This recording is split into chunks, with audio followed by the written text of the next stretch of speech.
sort of foothills of the Appalachians. But you can see how maybe this has something a little bit to do with that. There's a little bit of movement and water's finding its course through the way. And then, you apply that into the garden. This is here at the Cleveland Botanic Garden. I keep an Ohio theme. I got to keep my Buckeye nature going. But, previously, you can see there's natural trees, but there's also a lot of sort of ugly things, the dead branches. But in here, it's this refined sort of aspect, and that's really what makes it a garden, not necessarily just a wild place. This picture here was taken in India. I went to India and traveled around a little bit, and this is in the Himalayas. But you can see, a very sort of powerful place and the aesthetic sense of it, and maybe how it could be interpreted into a Japanese garden. This is sort of the entrance at the Portland Japanese Garden, which if you ever have a chance and your club wants to do a cross the country trip, definitely go. Well worth it. So to get an idea about Japanese gardens, we need to know a little bit about Japan. It's only been around for, forever. But they have a very strong cultural heritage, and a lot of that is based on where their country is positioned on the world. You can see, obviously, we're in the Pacific off the coast of China. There's very powerful forces at play there, both climatically, a lot of water around it, so a lot of powerful storms and rainfall happen there, but also sort of geologically with the seismic activity and earthquakes and that sort of thing. So a lot of that goes into the Japanese culture itself, how it deals with that, and how they make their gardens. Another part of another influence, I should say, about Japanese gardens and sort of how they come about is some of their, if you want to call it, religious or cultural aspects. So the sort of more native religion, if you want to call it that, is this Shinto. And it has a very strong relationship with in earth, in being with the earth and, working with it. Again, you're in an area that has a lot of influences with it. So they have these shrines, and this is a torii gate.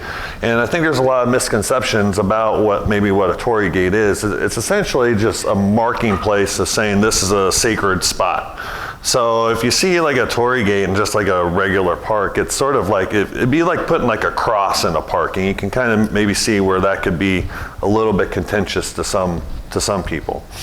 But again, very, very powerful influence. This is at that same temple, and you can see this water basin here and these water levers, and basically this is a purification sort of ritual before you sort of enter the spot. You take the liver and you wash your hands, and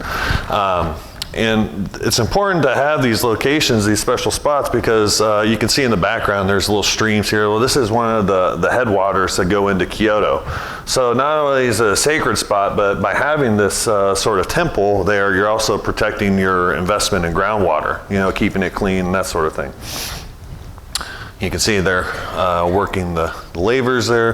By the way, most of these pictures are from a trip that I took to Japan for a workshop. There was a 2-week workshop, so that's where most of these pictures come from. Buddhism. So Buddhism had sort of an eastern flow through India into China, and then into Japan and Korea.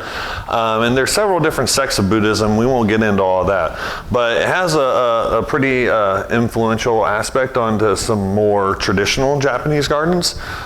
This is a temple, and this is a Zen temple, and we'll talk a little bit more about that actually right here, I think. This is a really famous garden. This is called Ryoanji. You might have seen this picture or with the 15 different stones, and this is what a lot of people consider to be like a Zen garden, the raked gravel sort of Zen garden. Well, what would you say about this garden? Is that a Zen garden? It's not the same temple. It's a Zen Buddhist temple, but it's a completely different feel. So the idea that the Zen garden is this raked, what they call a karasansui, or a dry garden without water, is really sort of a misconception and really a westernized thing. So I challenge everyone to sort of rethink that idea. Another influence on the Japanese garden are the idea of Chinese landscape paintings. Example of it here. So, you gotta imagine yourself in sort of feudalistic Japan and China, where these feudal lords will travel across the country and see all these magnificent sites all across the country. Well, it's hard to do that. It takes a lot of money, a lot of time investment. You gotta move around. So what they would do is kind of take a mental snapshot and create the gardens around that. And that's why, the way that a lot of the gardens are structured, they're almost framed like pictures. You view them from one particular point, and you look at it like a picture. And that's sort of where the idea of the landscape paintings came from into the garden. So we're going to talk a little bit about garden concepts. Now, a lot of these will actually translate into, more Western style gardens. It's just the sensibilities and the aesthetic qualities of it just differ a little bit. So this garden that we're going to do a little case study of is called Nichimurete. And this is like a abbot's quarters for a temple that they were at. And sort of the first thing that you might notice is everyone's sort of sitting down. And this is a pretty common vantage point at a sort of traditional temple garden. There's a lot of different kinds of Japanese gardens, but a lot of them are sort of based around this idea of a viewing point, maybe off of a veranda. So you can see that the vantage point is much lower in this particular case. And you'll see that from this picture. So this is sort of like at a crouched position. So what do you see here? Very naturalistic, a lot of greenery, which is pretty common. You don't see a whole lot of wild variations and variegations in color. And the Western idea of gardening, we have a lot of different cultivars and things. Well, in Japan, they would just take what they had in their backyard, And Victorian age England, it was more of this collector's idea. Well, in Japan, it's like, well, this will work in the garden, and it's green, and it lives. Those are all good qualities. So perspective, we talked a little bit about that. We're sort of at a crouched position. Not only does this let you sort of, your eyes engage in at this lower level, but you're also sort of looking up into the background there. That's a hillside in the background there. Planes and volumes. So you can kind of get the sense of scale and planes and the volumes here. This is a pretty large rock. It's sort of set further back, and then there's one back in here. This has to be a little bit bigger to actually make itself known throughout the garden. And then, so asymmetrical balance, symmetrical balance, I think we all probably have a good sense of that. I have two arms outside of me. More maybe asymmetrical balance is the sort of the weight of things. So in this particular picture, it's balanced by a couple of different things. You have the sort of the weight of this stone, and there's a lot of movement in the whole visual construction of it, and a lot of that plays into the line of the pathway and through there. And there's sort of a central focal point on here, but it's sort of balanced out naturally throughout the scenery. Odd numbers, I didn't count each individual stone, but typically we try to work within odd numbers to a certain extent. Now, once you get sort of past 7, it's like, okay, it's just a lot of rocks. But try to work in odd numbers, and you can kind of see that here with sort of the main garden rocks, garden stones, with this one in the back, this one here, and this one here.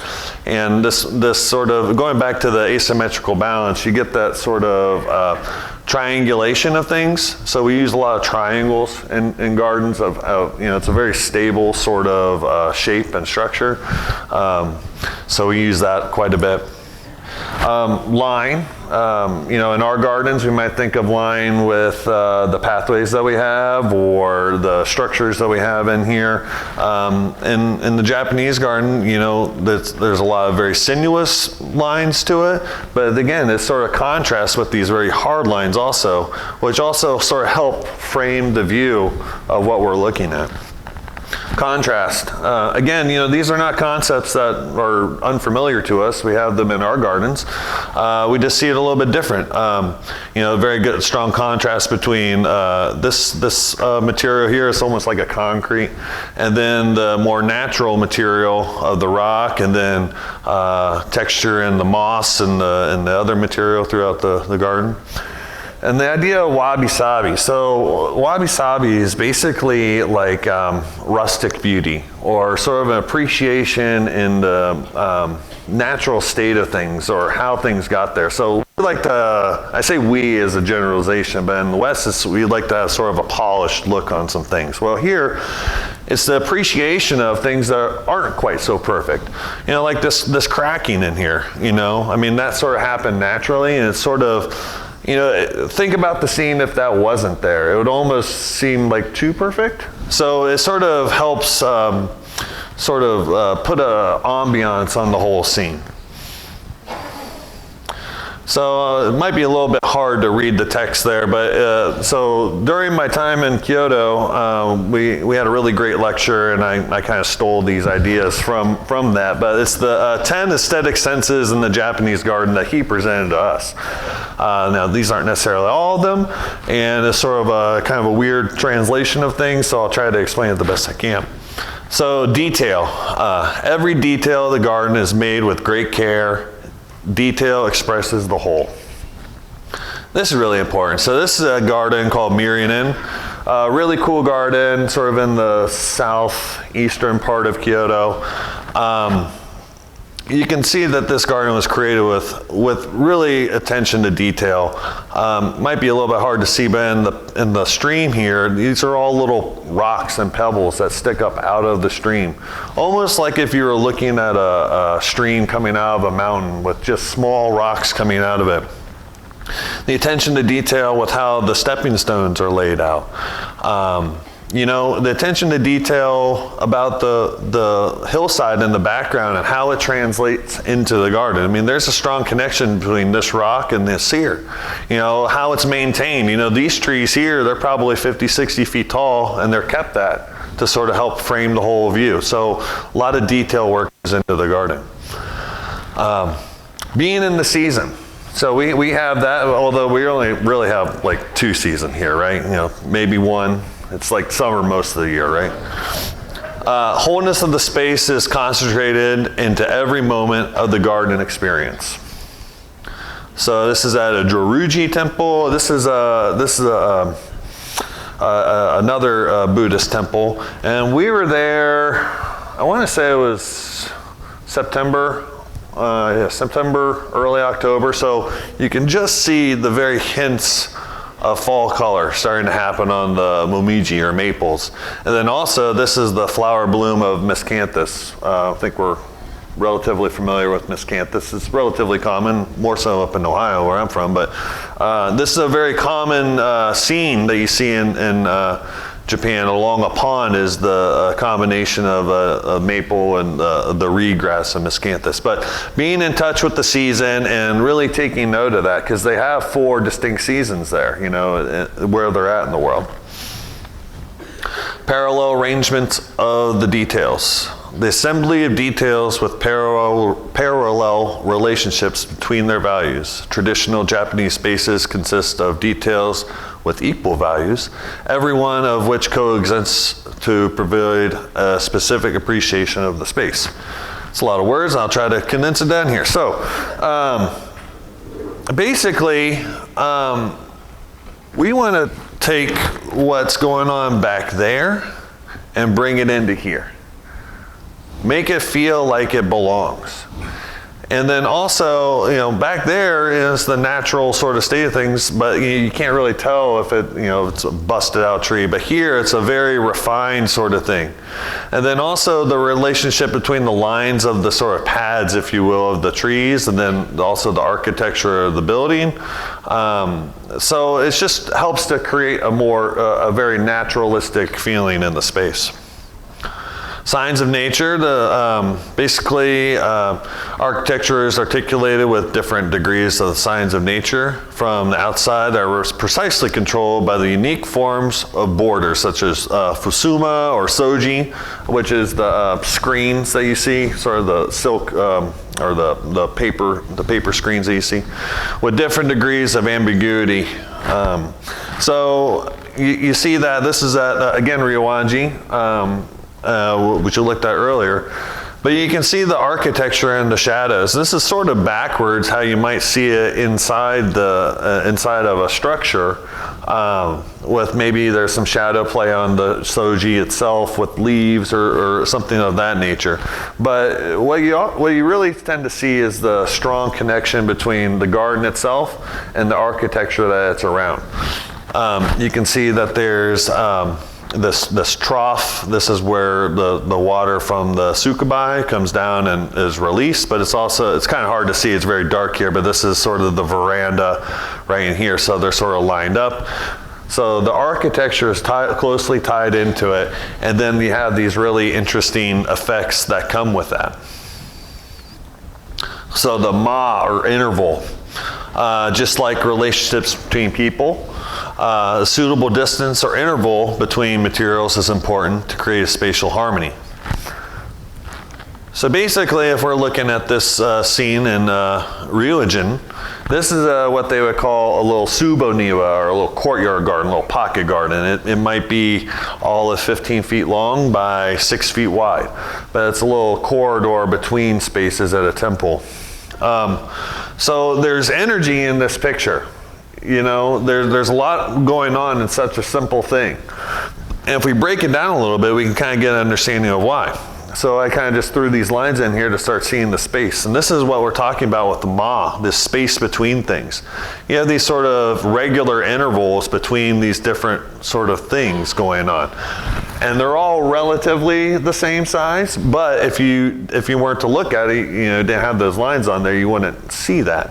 So it really is the space between things, and you take a lot of inspiration when you make a garden from a lot of different things, whether it's dance or music or food even. But, the space between, music notes, the space between dancers, the space between servings of food, all those sort of things help create the whole experience. It's the same thing with the garden. Hiding. Repressing instances and hiding parts of the garden gives freedom to imagination. Therefore, the expression tends to be ambiguous rather than clear. There's that word ambiguous again. So this is at the Kyoto Imperial Palace. This is a garden that you had to get sort of special permission to come visit. They have great tours, but you can see this path, there's a very strong sense of line to this path that helps draw you into the space, and then it's like, oh, we got a gate here, what's beyond it? And it's kind of hard to see, but there's actually another little barrier here, they call it a keikai. And you can obviously see that there's scenery beyond there, and you're like, well, what's around the corner? So it helps to create some mystery in the garden and a little, forward thinking into where you want to go. Primitive. This sort of goes back into where Japan is and its sort of natural conditions. It's not put human beings to stand against it, but to be in harmony with it. The attitude is to accept and appreciate nature as it is without manufacturing it. So this is in Koto-in, and you can see that it's more or less a natural space, but again, it's sort of structured in these sort of very loose hedges, and there's a strong line about it. But the natural aspects of it are just polished, and that's really what makes it a garden. Imagine you have all these trees above it, but there's no leaves on the ground. You know, it's very clean, you know, so that's really what makes it a special thing. Quality, maintaining the inherent taste of the material. So we see this in Zuehoen, and this rock here is a part of a peninsula, and you can see this little part of the top of the rock. It's almost like a snow-capped mountain. So you look at that scene, and you can almost visualize yourself in a mountainous setting. And you know, also it might be a little difficult to see in the picture, but there's a lot of texture and movement in the rock here. You know, so it tells a story. You know, and it's attention to the detail of the material that you use in that. Also with the very fine moss that's here, and then, you know, the clean lines that are up against it, you know, all sort of taken into consideration. Deconstruction is a device to break through the existing flow. It helps make new things. So ryogenin, you can see this Karasen Sui, or dry garden, or without water. And you know, you have these sort of lines in the sand. Maybe it's representational of sets of waves in the ocean. But then you have this blotting of stone and moss and these other boulders back here. And it's a break from the linear aspect of this into a softer circular and organic material. And even the contrast between the green and the wall there. So the sort of stopping and starting of things leads to new ideas in the garden, and you can see that here. So courtesy. Essentially, upon a collective understanding that caring for others and others' streams is a socially respected manner. That sounds like a very Japanese thing to say. With that, I mean, you can see this a picture that no one has their shoes on. So when you go into these temples, you take your shoes off basically to help preserve the space. You know, they got a lot of people visiting. They don't want all the 1,000-year-old wood flooring harm, but it's also a sign of courtesy in the garden. And into a Japanese home, take your shoes off, and there's a lot of practical sense in that. Why bring a bunch of dirt into your house? Maybe here where I'm at, what I see a lot in the garden where I work is people not cognizant of other people in the garden. You know, talking really loud, yelling, screaming, playing music. So having the idea that there are other people that want to enjoy the space, or you know, just respecting the natural aspect of it in general is important. So I'm going to talk a little bit about garden elements, some common garden elements. So ishi, or boulders. So let me start off by saying there's sort of three very, not essential, but very basic elements to a Japanese garden.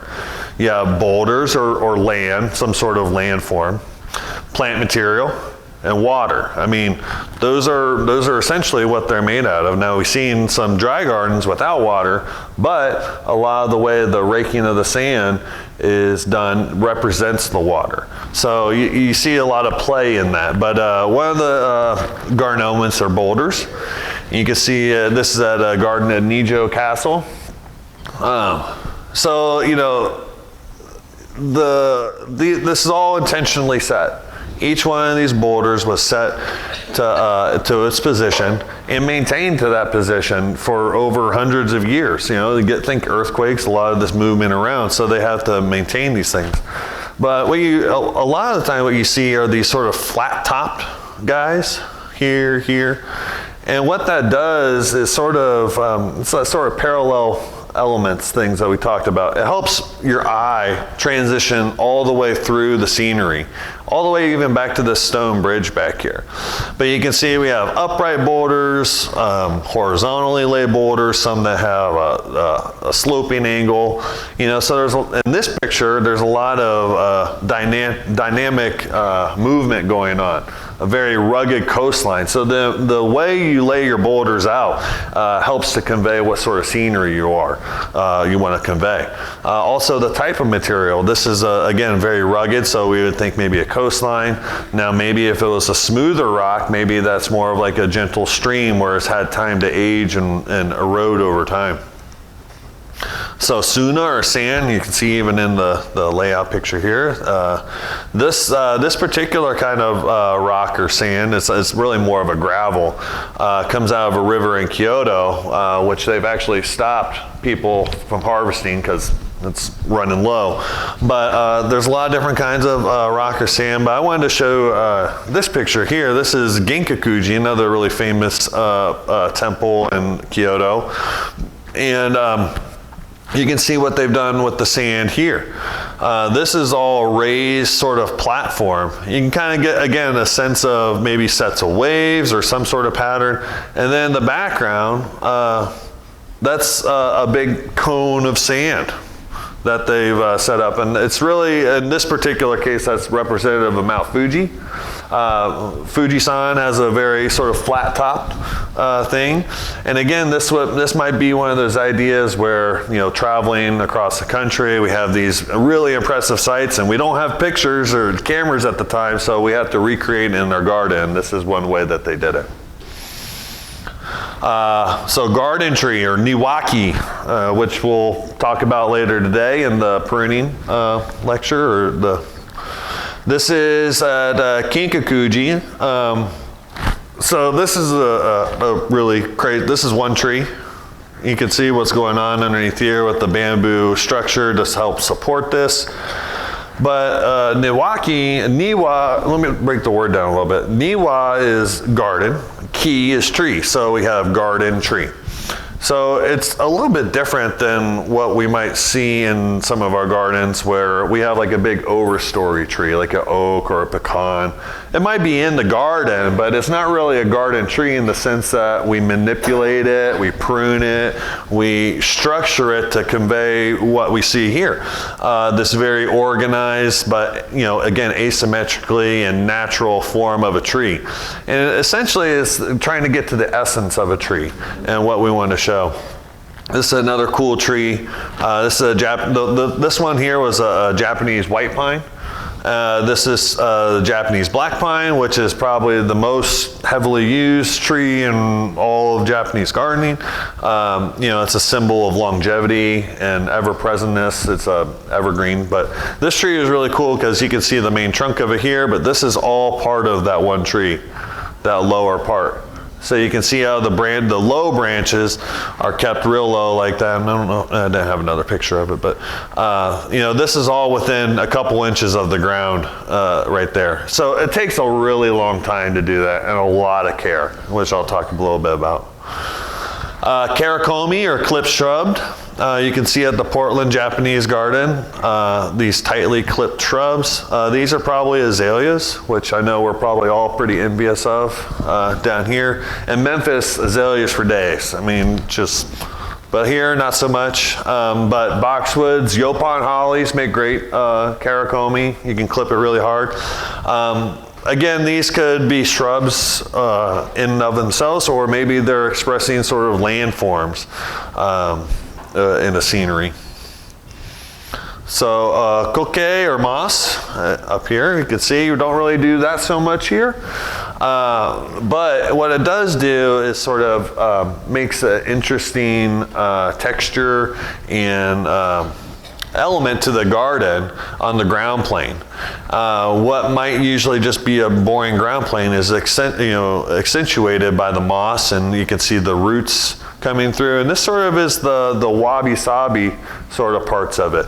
You know, it's this sort of quality that's occurred over time, and we've nurtured it over time to get it to that point. And again, you can see it's very clean. You know, while we were there, I think just around the other side of this knoll, people were in there sweeping and getting all the debris off daily, all the time.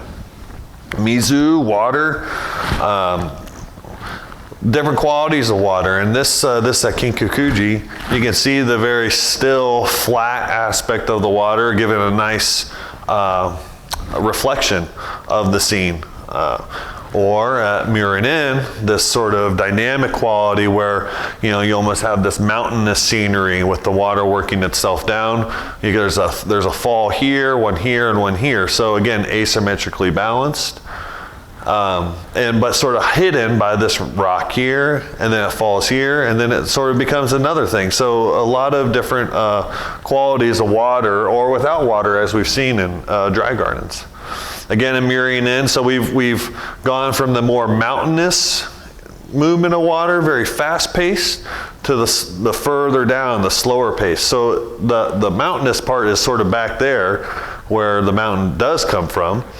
And so it's sort of telling a story about the space.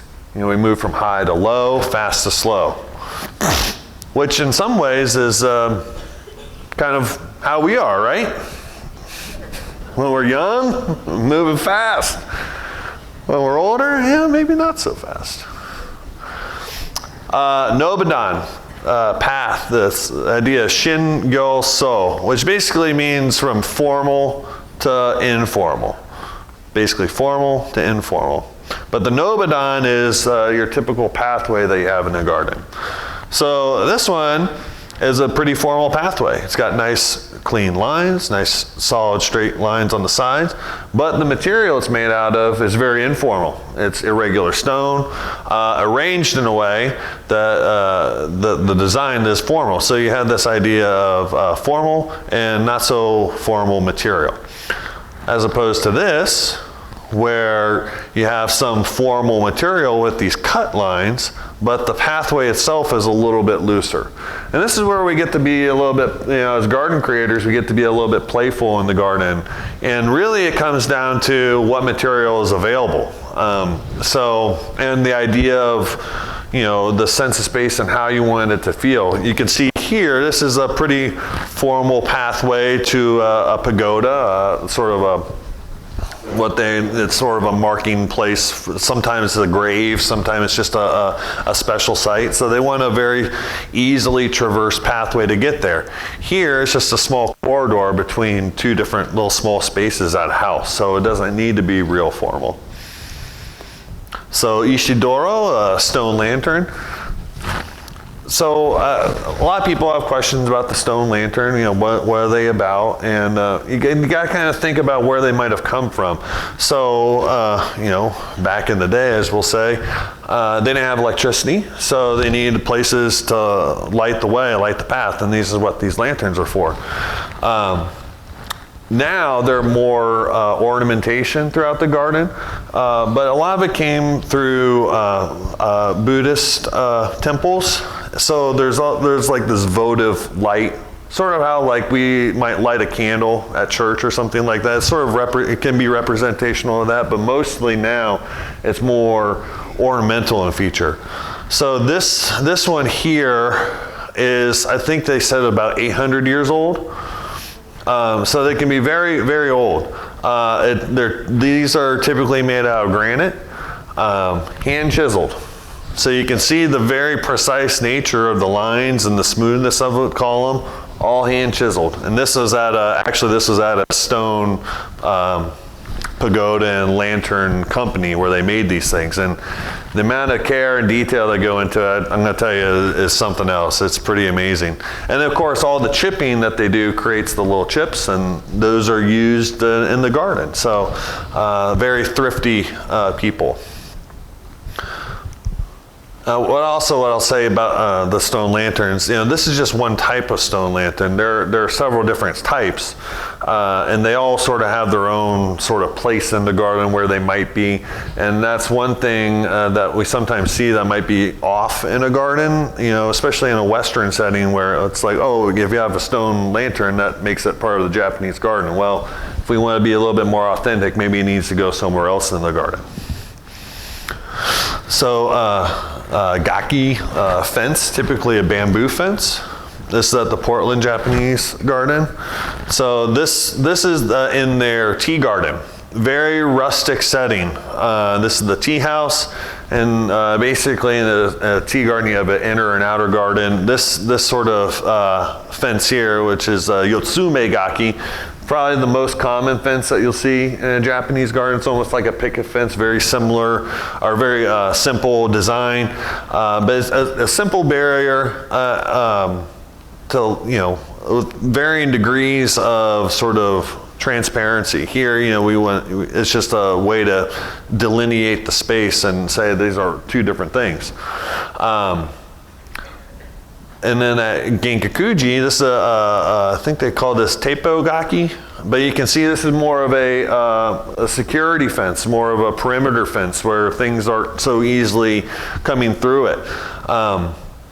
And you can, I haven't mentioned bamboo yet, and I think we were talking bamboo earlier.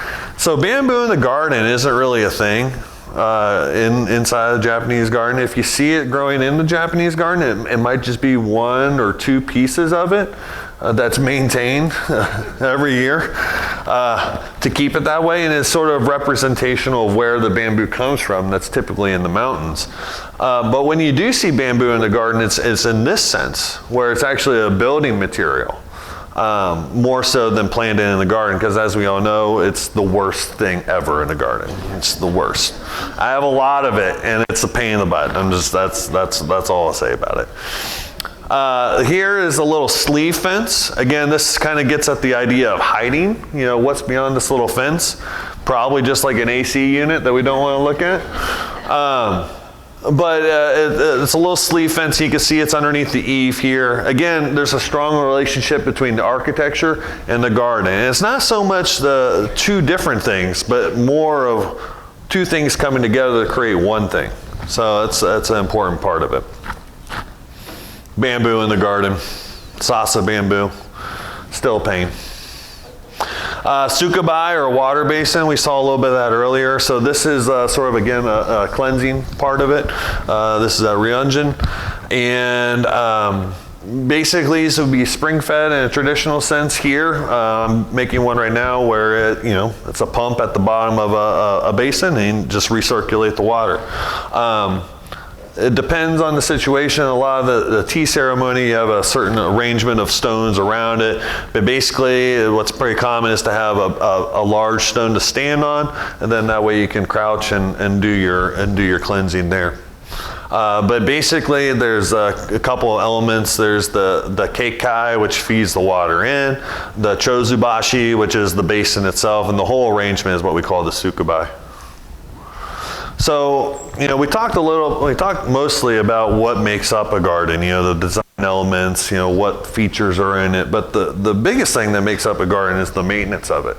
When you really start to think of it, it's like a 60-40 relationship, 60% maintenance, 40% install and design. And that's really what we need to think about when we make these Japanese gardens at a high level, is the maintenance of it, because the wabi-sabi, the rustic beauty, only comes with the maintenance of the garden itself. So this is a picture of a tree that I work on every year. This is in Olive Branch, Mississippi. I was talking to someone earlier about this is a Brussels bonsai, which is the nation's largest bonsai nursery. So a little trivia for you if you ever want to go to there. It's in Olive Branch, Mississippi, outside of Memphis. This is a Virginia pine, and you can see a lot of growth going on here. And then we took to it and got it down to its essential elements. So think about, this is one tree in a garden. This took me like 4 or 5 hours to do.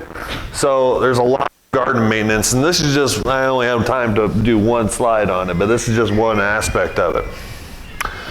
So I kind of talked, that pretty much what I wanted to present, but I wanted to show you some pictures of what I've done. Here, there's one picture I think in Memphis, but most of them I think are here in town or in DFW. This is in Fort Worth. This isn't what I did. This is how I inherited it. So you can see just a lot of random material. This is sort of after we picked it all up, and then after the fact.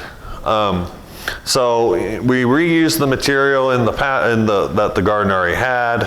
Again, we have this fence going across here to sort of delineate the space. We're hiding with this sort of part.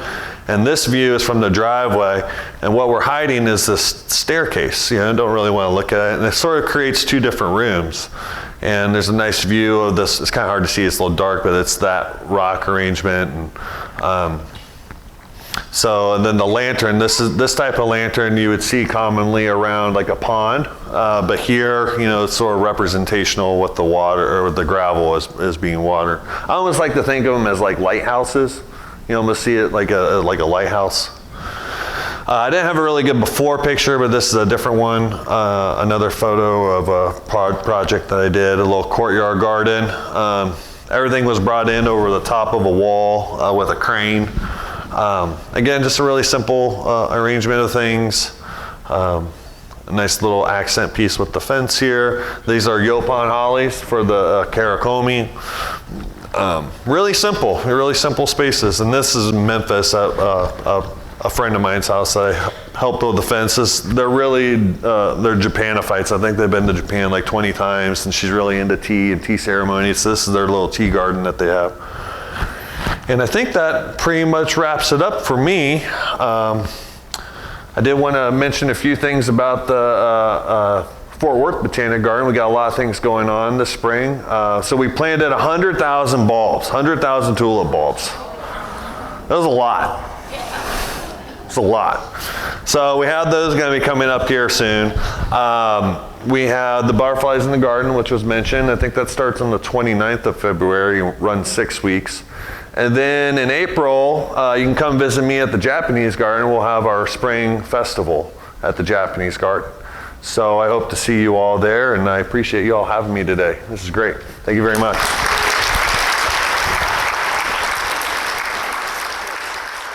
We may have